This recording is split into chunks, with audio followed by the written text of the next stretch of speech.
ঘুমের ইঞ্জেকশন দিয়ে উনাকে গাড়িতে বসিয়ে গ্রামে পাঠিয়ে দেন।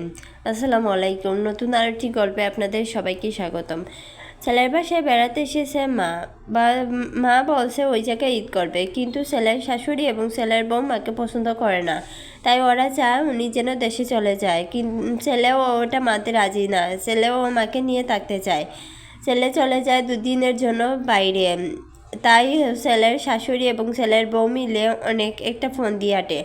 তারা ওনার উপর অনেক নির্যাতন করে। এক পর্যায়ে উনি মাথা ঘুরিয়ে পড়ে যায়। তারপর ডাক্তার ডাকে। ডাক্তার এসে বলে ওনার শরীরে অনেক দুর্বল, ওনার প্রেশার অনেক কম, তাই ওনাকে কিছু ওষুধ দিয়ে গেলাম, কিন্তু তারা বলে না ঘুমের ওষুধ দিতে।